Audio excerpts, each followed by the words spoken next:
CB ওদেরকে 1 মাসের বেতন না দিলে বেটার ভালো হবে। ওদেরকে শিক্ষা দেওয়া প্রয়োজন আছে। ওরা যেগুলো খেলতেছে এগুলো খেলা না, এগুলো একটা ছোট বাচ্চা ইয়ে দেখাচ্ছে, এগুলো পুরো নাথিং খেলা। এগুলো কি খেলোয়াড়? না, আমার মনে হয়নি আজও তারা মানে মন দিয়ে খেলা খেলতেছে। কেউ বল ধরতেছে, কেউ ধরতেছে না, এরকমই কারো কোনো আগ্রহী নাই। আমার মনে হচ্ছে তারা মানে এমনি যারা গ্রামের মধ্যে খেলে তারা তাদের থেকে মানে মানে নার্ভাসভাবে খেলতেছে আজকে। এই যে টাকা খরচের খেলা দেখতে আসছেন, কোথা থেকে আসছেন আমি জানি না, কিন্তু খারাপ লাগছে কিনা, মানে এত টাকা নষ্ট হলো? অবশ্যই খারাপ লাগার কথা, কারণ আমরা যে একটা আগ্রহ নিয়ে খেলা দেখতে এসেছি, আসলে আমরা সেভাবে খেলা দেখতে পারি না।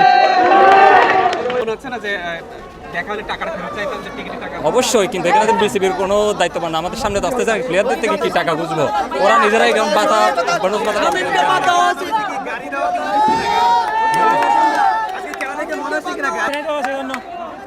বাংলাদেশের খেলোয়াড়রা যেভাবে ব্যাটিং করেছে, যেভাবে বোলিং করেছে, এই যে টাকা খরচ করে খেলা দেখতে আসছেন, টাকা খরচ করে আসছি আমরা, আমাদের অবশ্যই কষ্ট হবে, যেহেতু সবাই একটা টিকিট কেটে নিজস্ব টাকা খরচ করে অনেক দূর থেকে এত রোদের মধ্যে এসে খেলা দেখতেছে।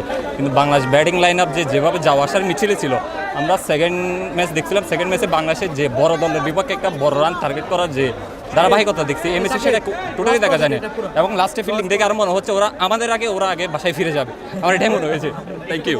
জি জি, আমাদের দুপুরগুলো যে কষ্ট হচ্ছে, অনেক কষ্ট হচ্ছে। রোদ, একটা কাপড় মাথা দিয়ে তারপরে আমরা খেলা দেখতেছি, অনেক রোদ, অনেক গরম, তো আমরা অনেক কষ্ট হয়েছে। আমাদের বিসিবিকে বলা উচিত ছিল যে আমরা 6টার পরে ম্যাচ দেওয়া হলে অনেক ভালো হতো।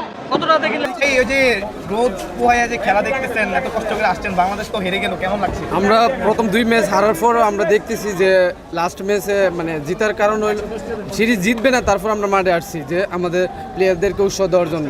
কারণ আমরা তো অস্ট্রেলিয়াদের সাথে যে একটা সিরিজ খেলতেছি, তার জন্য আমরা অনেক কিছু, তো আমরা এটাতে শিক্ষা নিব যে আরও বড় বড় দল আছে, ইন্ডিয়া আছে, পাকিস্তান আছে, তাদের সাথে তো আমরা জিততে পারি।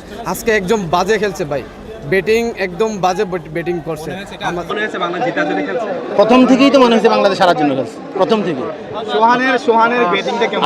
সোহানের ব্যাটিং না, সোহানের কিপিং তো অত্যন্ত নিম্নমানের। ওকে তো এমনিতে তো টিভিতে বহুত কথাবার্তা বলে, কিন্তু ও আজকে যতগুলো মিসফিল্ডিং দেখলাম ওই একটা বলও মনে হয় 3-4 বার ওর হাতে বসা সে বলগুলো ছেড়ে দিচ্ছে। সোহান বাংলাদেশ টিমে জায়গা কোনোভাবেই ডিজার্ভ করে না। একদমই দর্শকরা পুরোপুরি আশাহত।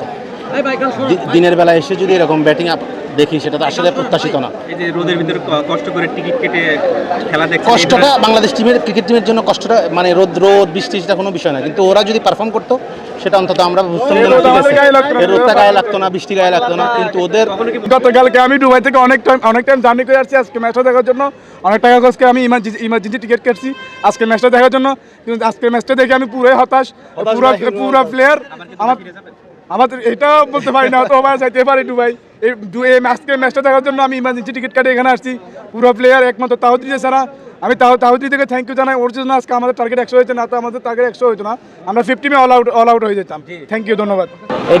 সিরিজে একটি করে গাড়ি রাখা হয়েছে, বাংলাদেশ টিম ডিজার্ভ করে না এই ধরনের গাড়ি। আর এই সিরিজে কোন ক্রিকেটের এই গাড়ির দাবিদার, মানে আপনি কি বলেন? যদি কেউ দাবিদার হয় সেটা তো হইতে দিবে। আমার মনে হয়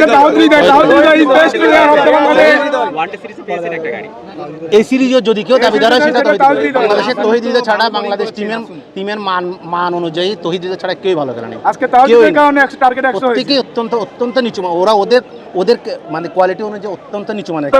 না, আমি বলি ভাই, বাংলাদেশ ভালো একটা প্লেয়ার, ভালো দল, বাংলাদেশের সব প্লেয়াররা ভালো, আমি কাদেরকে ছোট করবো না। তবে বাংলাদেশের কিছু ছোট ছোট বলের কারণে তারা সিরিজ থেকে ছিটকে গেল। টি-20 সিরিজটা যদি আমরা আলাদাভাবে দেখি, যদি ওডিআই সিরিজগুলো দেখি, তাহলে বুঝতে পারবো বাংলাদেশ কোন লেভেলের টিম। তবে আজকের সিরিজটা দেখে আমার মনে হলো 109 রান, গ্রামগঞ্জের যে 10 ওভার খেলা হয় ওগুলা তো 150 রানের মতো রান হয়, তাও 5টা উইকেটে। এখন আমরা যদি চট্টগ্রামের মাঠে, আমরা সবাই জানি চট্টগ্রামের মাঠ হলো দর্শক প্রেমী ভরপুর দর্শক একটা মাঠ, ওইরকম একটা মাঠে যদি টি-20তে 109 রানের মতো টার্গেট হয়, তাহলে এটা মানান হয় না। কারণ এই 109 রানগুলা অস্ট্রেলিয়া 2টা প্লেয়ারে নিয়ে নিবে। আমাদের ভালো বলার আছে, ভালো ব্যাটসম্যান আছে, সাকলাইন এর ব্যাটিং এত লো স্কোরিং ব্যাটিং ছিল যেগুলো আমাদের বাংলাদেশের দর্শকদের সবসময় হতাশ করে। একজন তাহিদ হৃদয় ছাড়া কোনো ব্যাটসম্যানে কিছু দাঁড়াতে পারলো না। আপনারা জানেন চট্টগ্রামের মাঠ কিন্তু সবসময় ব্যাটিং পিচ হয়ে থাকে।